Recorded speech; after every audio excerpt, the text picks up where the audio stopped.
Hello, all you freedom-loving people. FBI Director Patel made a historic announcement about fentanyl today. The DOJ is investigating the unrest outside a Turning Point event at Berkeley, and Zelensky's top ally was accused of a $100 million corruption scandal. Okay, let's get into it. The House convened and started voting on whether or not to end the government shutdown today. The result was a 213 to 209 vote with 11 no votes. At the time of this recording, the resolution was adopted with a recorded vote pending. After a 53-day recess, lawmakers needed to get back to Washington to end the government shutdown. The House was called to vote on the bill Wednesday afternoon. However, they faced one big hurdle: how to get back to D.C. in time. Airports across the country are in disarray as air traffic control is understaffed, with nearly 1,200 flights canceled yesterday alone. Several members of Congress had to rush back to the Capitol by any means necessary. Representative Derek Van Orden drove his motorcycle roughly 950 miles from his home state of Wisconsin to D.C. It's approximately a 15-hour voyage through freezing temperatures. He said on social media, "It's going to be a little chilly, but I will do my duty." GOP Representatives Rick Crawford of Arkansas and Trent Kelly of Mississippi decided to carpool back to the Capitol. The Republicans hold only a 6-seat majority in the House of Representatives, meaning just 2 defections could tip the balance, since Kentucky Representative Thomas Massey indicated that he would vote against the bill. The reason is that the bill could add another $1.8 trillion to the debt, pushing the total U.S. debt past $38 trillion. So Speaker Johnson needed enough members to show up to restore funding to government agencies and end the government shutdown.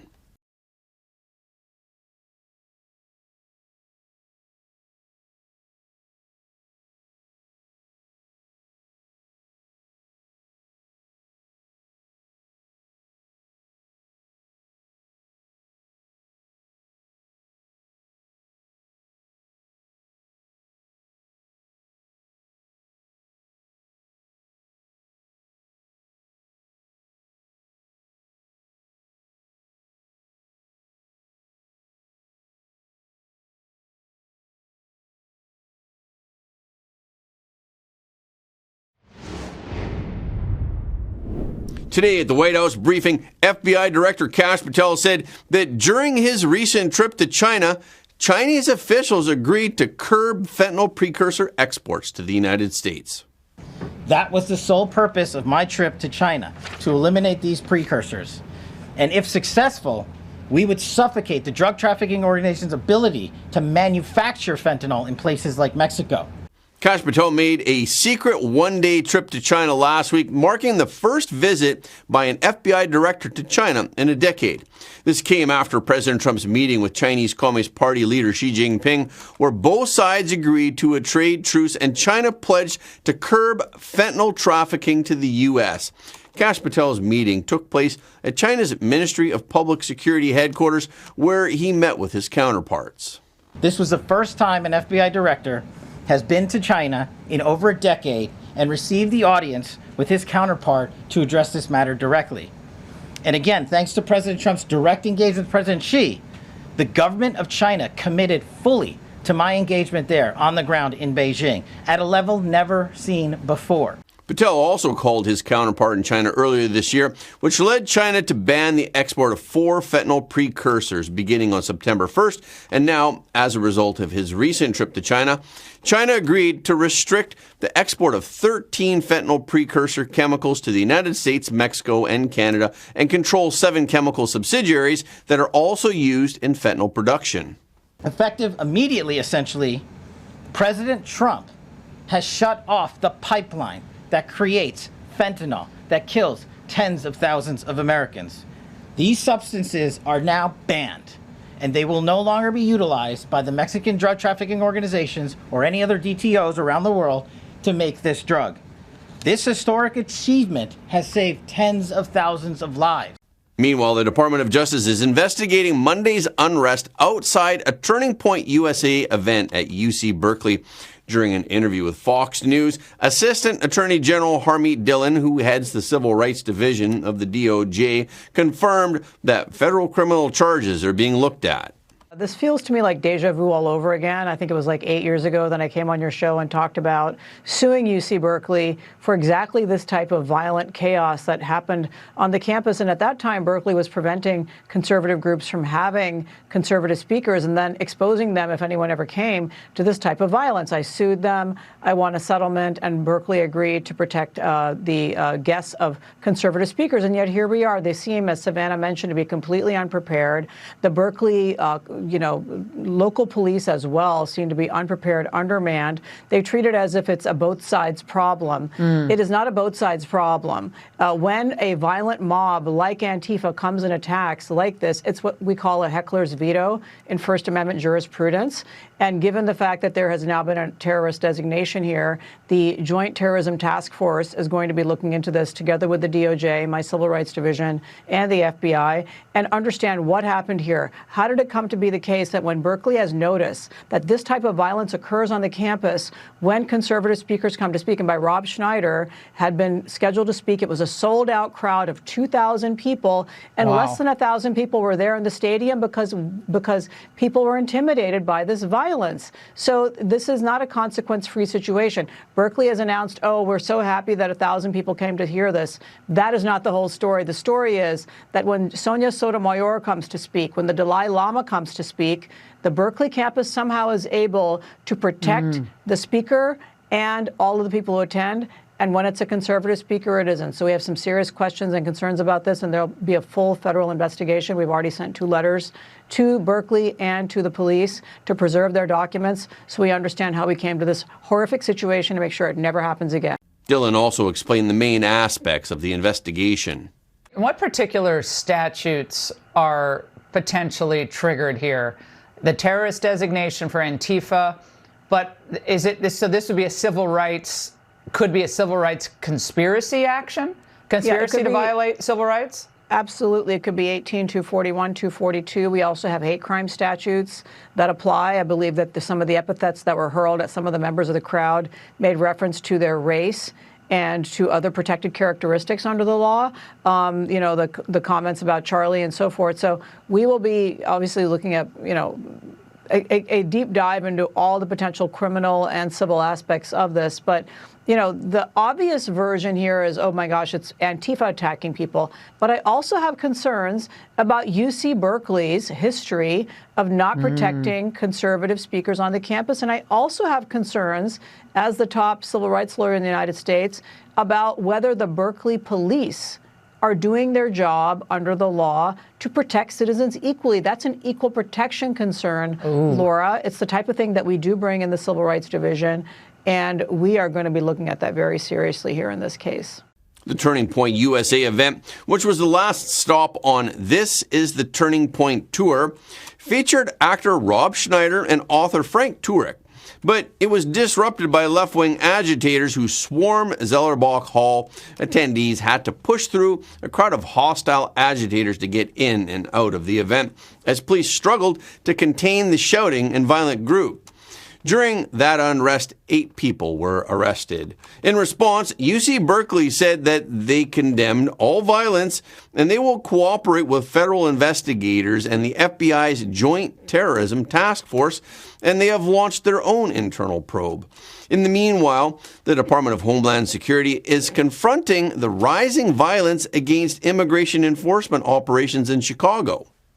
Previously, we reported that the DHS launched a specialized immigration enforcement initiative in Chicago in September called Operation Midway Blitz, which focuses on illegal immigrants with criminal records. During the operation, ICE and the Border Patrol arrested more than 1,000 illegal immigrants. However, tensions remain high in the last 2 months. Protests against immigration raids and detention conditions have occasionally turned confrontational. Back in October, we reported that the DHS had warned that criminal cartels were offering bounties of up to $50,000 for targeting ICE and Border Patrol agents. Now, on Saturday, Shots were fired at federal agents during an immigration enforcement operation in the Little Village neighborhood of Chicago. DHS said that a man driving a black Jeep opened fire on agents before fleeing the scene. In a post on social media on Monday, DHS said that the suspect is in custody. He has previous convictions for unlawful use of a weapon in a vehicle, felony possession of a weapon, and illegal entry into the United States. Captain Gregory Bovino of the Border Patrol said that the threat of federal law enforcement officers being shot at is extremely troubling. According to Newsweek, the Latin Kings, a Chicago street gang, has issued a shoot-on-sight order at Customs and Border Patrol agents who are enforcing the law in Chicago. The order allegedly came from a high-ranking member of the Latin Kings gang. The Latin Kings is one of Chicago's oldest and most organized street gangs. It originated in the city's Humboldt Park neighborhood in the 1950s. Today, it has grown into a national network with thousands of members. Law enforcement agencies describe the group as a well-organized criminal syndicate involved in drug trafficking, arms offenses, assaults, and other violent crimes. The gang is known for its strict code of conduct and symbolic identity. Members often wear the gang's five-pointed star crown emblem and dress in black and gold. The Latin Kings gang has long been a dominant force in Chicago's west and southwest, exerting influence on the streets and in correctional facilities. According to the CBP, the Border Patrol arrested at least 7 members of the Latin Kings gang across the country. Although federal authorities say enforcement actions are justified, Chicago city leaders and community advocates blame the growing number of immigration raids for undermining the public's trust in them. CBP stated that law enforcement officers will continue to fulfill their duties despite the heightened risk. Gregory Bovino and his agents are planning to leave Chicago as early as this week as they eye other locations to ramp up arrests. They are expected to head to Charlotte, North Carolina, then continue to New Orleans. The Supreme Court ruled last night that the Trump administration can hold off on full SNAP payments until Congress appropriates new funds. The Supreme Court stay order blocked the lower court's previous ruling until 11:59 p.m. on November 13th. The purpose of the stay was to give members of the court more time to consider how to handle urgent matters. In its filing with the Supreme Court, the Trump administration emphasized that the executive branch cannot spend funds not appropriated by Congress. It added that Congress has not appropriated the budget for the current fiscal year beginning October 1st for SNAP. The Trump administration also criticized the magistrate judge for overstepping his authority. Attorney General Pam Bondi said in a post on X last week that the Rhode Island District Court's order was judicial activism at its worst. Government lawyers say that the judiciary has no authority to compel the government to fund SNAP, and with Congress likely to end the government shutdown that began on October 1st, the benefits funding shortfall will be resolved automatically. Ukraine's anti-corruption agencies recently issued a joint statement accusing Timur Mindik, President Zelensky's former business partner, and a number of senior Ukrainian energy officials of corruption. The illegal proceeds are estimated at approximately $100 million. On Wednesday, the National Anti-Corruption Bureau of Ukraine, or NABU, and the Specialized Anti-Corruption Prosecutor's Office, or SAPO, jointly accused Mindik and several high-ranking energy officials of making illegal profits through the manipulation of state-owned companies' procurement contracts or by accepting kickbacks from suppliers. The crime of corruption was primarily connected to procurement contracts of the Ukrainian national nuclear energy company Energoatom. After 15 months of investigation and more than 70 raids throughout the country, the Ukrainian anti-corruption agencies detained at least 5 individuals in connection with the case. Others charged in the probe include a former advisor to the energy minister Energo-Atom's head of security, and 4 so-called back-office workers. Naboo later identified an ex-deputy prime minister as another suspect. Naboo claims by saying, "We have over 1,000 hours of wiretap recordings, surveillance video evidence, and photographs of piles of cash wrapped in plastic bags and labeled Atlanta and Kansas City. And we didn't come empty-handed. During the searches, cash was discovered packaged in a specific manner, typical for high-level interbank operations. Images show bundles of dollars are wrapped in a special package with a barcode and a series label. Atlanta, Series 06, Kansas City, Series 06. These are bank blocks of cash used for circulation between the Federal Reserve Bank of the USA and large commercial banks. Each block contains $10,100 bills, totaling $1 million in one package. Such packaging is usually only used in central banks and cash supply factories. Analyzing the evidence, it would appear that when the National Bank of Ukraine ordered cash in Europe, the Federal Reserve was responsible for packaging those funds, and the cash flowed directly from the National Bank of Ukraine to individuals. However, Mindik, the main antagonist of this corruption case, quietly left Ukraine hours before the raids began. It's suspected that he may have received relevant information from high-level Ukrainian sources before the search operation began. Mindik co-owns the media production company Kvartal 95 that was founded by Zelensky. One of the officials suspected of being involved in the corruption case appeared before the pre-trial court and alleged that Mindik had used his friendly relations with the president of Ukraine to commit crimes. In addition to Mindik, the current Ukrainian Minister of Justice, German Galushchenko, and the current Minister of Energy, Svetlana Hernchuk, have also been charged in connection with the corruption case. Galushchenko serves as Ukraine's Minister of Energy for 4 years and may have acted as a close confidant of Mindik within the Ukrainian government in order to receive personal benefits, while Hernchuk may have received kickbacks for the construction of infrastructure protection for Ukraine's energy system. As events continue to unfold, the international community is paying increasing attention to the corruption in Ukraine. The previous crackdown by Kyiv authorities on anti-corruption agencies has once again triggered a public debate. Zelensky had signed a bill back in July that sought to weaken the independence of Naboo and Sapo. He faced a massive backlash from Ukrainians in Brussels over the summer due to his action. After the raids on Monday, Zelensky said all actions against corruption were very necessary, encouraging officials to cooperate with the anti-corruption bodies. He did not immediately comment on the charges against Mindik. Eradicating systemic corruption is one of the top requirements for Ukraine's application for EU membership, and any hurdles to it could slow down the ascension process. Remember the mysterious three-eye atlas that we discussed last week? It recently disappeared briefly behind the sun, reaching its closest point to our star known as perihelion on October 29th.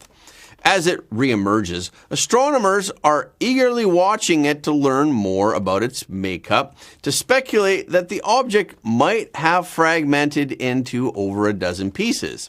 It is losing an insane amount of mass after it passed its perihelion. This dramatic weight loss would seem to point to the object's cometary makeup, but Harvard scientist Avi Loeb doesn't think so. On Monday, the latest images from Spain, taken by Frank Niebling and Michael Buchner, clearly show that Three-Eye Atlas has two distinct comet tails. A smoky comet tail extends to the upper right. Another anti-comet tail, composed of dust particles, extends to the lower left toward the sun. These mammoth jets extend an incredible distance of 620,000 miles toward the sun and 1,860,000 miles in the opposite direction, indicating a massive loss of mass amid the sunbeams. This is what Harvard scientist Avi Loeb noted in his blog post. This led Loeb to use an estimate of the amount of jetted material and the comet's corresponding mass to claim that it would have needed a much larger surface area than has been observed if it were a natural object. He also claimed that 3I Atlas should have broken up into at least 16 pieces. He said, "Think of it as fireworks resulting from the warming by the sunlight. Of course, 3I Atlas didn't explode or break up into pieces." Ki-Cheng Zhang, a postdoctoral fellow at the Lowell Observatory in Arizona, who has been studying the comet, stated, "All the images I've seen show a fairly ordinary, healthy-looking comet. There's no sign at all that the nucleus broke apart." So Loeb thinks scientists will have to consider that it isn't a natural comet. An alternative explanation per Loeb is that the jets are engines of sorts. He wrote in a recent blog, technological thrusts require a much smaller mass loss in order to produce the observed jets around 3I Atlas. Yet most astronomers are confident that the interstellar visitor is a natural comet from an unknown star system in the Milky Way. Zhang said, "I checked Avi Loeb's blog, and it sounds like an egregious misinterpretation of the comet's orbital parameters. Anyone who's ever computed any comet orbit will immediately recognize as faulty." However, given Loeb's professional background, he should not have made such a basic mistake. On Sunday, Jason T. Wright, a professor of astronomy and astrophysics at Penn State University, questioned Loeb's expertise and criticized his posts and papers. Wright wrote, "In these papers and on his blog, he regularly betrays an unfamiliarity with well-established planetary science concepts and misinterprets papers and comes to erroneous conclusions. And there is other potential evidence that points to the object's alleged cometary identity." On October 24th, the Meerkat radio telescope in South Africa picked up the first ever radio signal from 3I Atlas. The telescope reportedly detected radio absorption lines by hydroxyl radicals, which are created when water molecules are broken down by sunlight. This suggests that 3I Atlas is a comet that's losing water when flying by the sun rather than an alien probe. Nonetheless, these discoveries haven't thrown water on Loeb's theories. He believes that if the interstellar visitor remained fairly intact during its tour of the sun, this could point to alien provenance, as a regular comet would have disintegrated. To truly determine whether 3I Atlas is natural or technological, the scientists said that they would have to analyze the images of the comet's twin jets when 3I Atlas makes its nearest pass of our planet next month. 3I Atlas will make its closest approach to Earth on December 19th. Until then, expect many more observations and claims. Just take them with a grain of salt. Amazon's senior VP, Beth Goulet, recently said, "This generation of AI is the most transformative technology we've seen since the internet. And it's enabling companies to innovate much faster than ever before." Although many experts warn that the development of AI will lead to widespread job losses, people can't think that far ahead at the moment. They are more concerned about whether AI can generate extra income for them independently. On the eve of Halloween, Silicon Valley conducted an experiment to check whether AI can work for humans.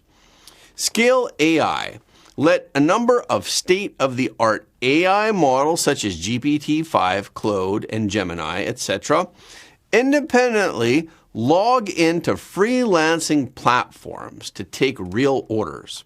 The test, named the Remote Labor Index, is the world's first benchmark to measure whether AI can do real work. The tasks given to the AI this time were freelance projects because these tasks are independent, complete, and come with real pay, which is the best way to see the AI's ability to work alone. Considering the characteristics of AI, the tasks selected do not include those that require constant communication, teamwork, or offline hands-on work. The selection mainly covered 23 types of common online work, such as writing, 3D modeling, video animation, architectural design, game development, etc.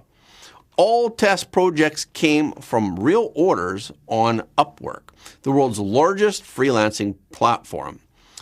There were 240 projects in total, adding up to the equivalent of 6,000 hours of human work and a total payout of $144,000 US.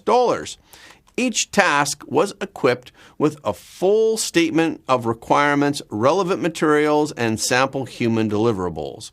For example, the Make a Data Report task required the AI to make an interactive report with a world map and to score splits based on Excel data from the World Happiness Report. The whole process also highly imitated the real-world situation, from understanding the requirements, downloading the file, multiple rounds of revision, and the final submission.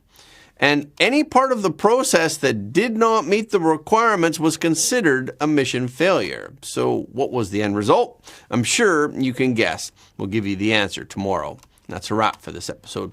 Thank you so much for your support of Front Page. Please remember to leave a comment below the video. This is really helping us to be seen all around the world. The more people who watch Front Page, the more freedom-loving people the world will have. And please hit the like button and hit the notification bell after subscribing. And please share this video with your friends and family because everybody deserves to know the truth.